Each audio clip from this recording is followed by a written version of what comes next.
It is about 11 o'clock at night here in Everett, Washington. Just want to thank Gold Gym Ukutio, I believe that's how you say it. They were gracious enough to put me on the guest list for today's session, or actually for the whole week, which was actually really nice of them. Coming here, I forgot to bring my microphone I usually record the videos with, so I hope this audio picks up properly. I usually don't record it twice, so YOLO, or whatever you say. Here I am in a different training environment. Couple things I noticed right away is this rack. It's not a bad rack, but the pins were either the pins were going to be too high or too low. I ended up going too high. I think I could kind of go my tippy toes and stagger off the rack. Today is a 4x9 for 280 pounds. And coming off the rack, I mean, it's light enough weight so I don't have to use a belt so that, the core can be reset once I walk off. But I do feel very uncomfortable, very shaky. Gym itself, other than that, I was actually surprised. I didn't expect it, but you can kind of see in the background over there on the right side, you see some competition veterans. Actually, those are powerlifting competition plates in the background. So there was powerlifting equipment. Maybe there's a club here or something, or maybe they promote it, but I wasn't too sure. They were actually very welcome of me, which I really appreciated. But the people that I saw in here were mostly the gym bros, which, actually you're gonna see that a lot in commercial gyms. But this gym though, one thing amazing was very open, and there's windows everywhere that you can look out to for the trees and mountains. Very different setting and environment than Big Work Fitness, where it's more of a hardcore warehouse gym type, where you get in, you do your grind, you get your work done, you get out. Here's a lot more to see. I was looking at trees and mountains while I was squatting. A lot more peaceful.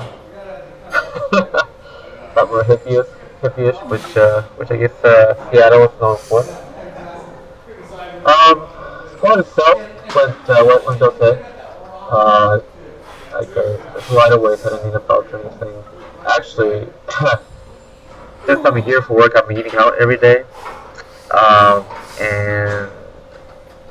And usually I would eat about 2 cups of oatmeal or something, with some protein, an hour or 2 before I work out. I think it holds me pretty well. I like to work out with a full tummy.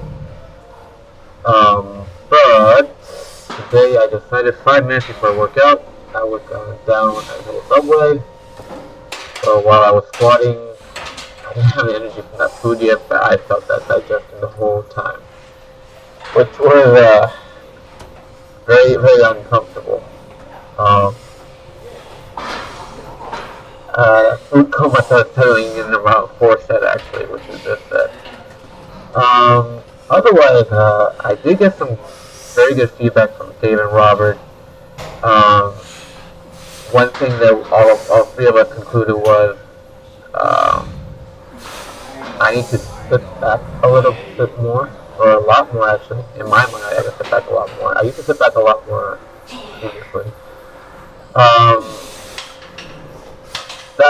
The reason being is that's gonna allow my knees to flare out a little bit more.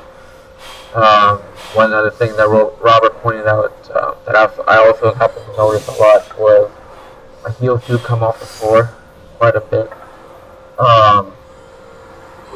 So what I did with such a surface, I want to bother reminding you looking at it, I did sit back a lot more, and the first 3 reps anyways felt a lot easier when I was great speed. And I did do some stretching today. And I also noticed that my left knee required a lot more convincing to flare out when I was stretching, so definitely that ankle mobility is a problem. I guess David knows something, you know, maybe teaches some classes or at some university or something. Who knows? Also did some bench today. I had a camera and everything set up on that competition bench. I'm not press record. Wasn't the best bench either. So I'm sure if you've seen from previous videos, I've been doing pause reps on every single rep, but it ended up being just 7 reps of touch and go, 200 pounds, I believe, which is alright, but it's just touch and go.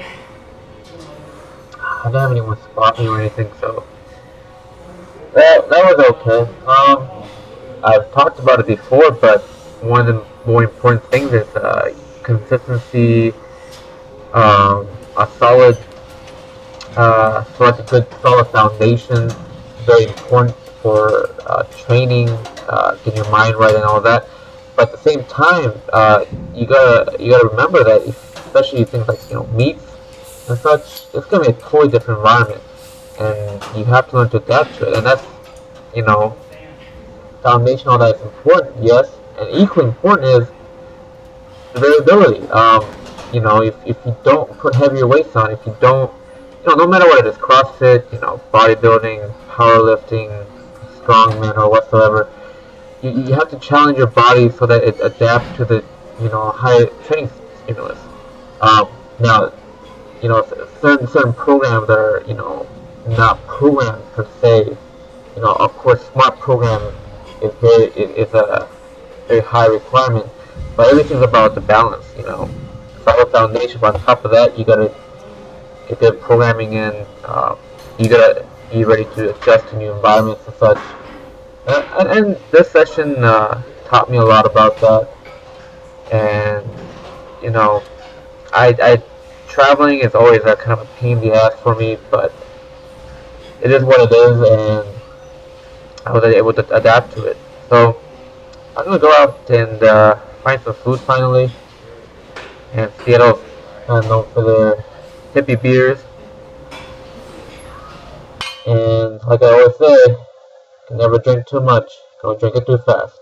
So again, apologies for the audio quality, but if you have any suggestions or critiques, please comment below. That would really help me a lot. Ciao.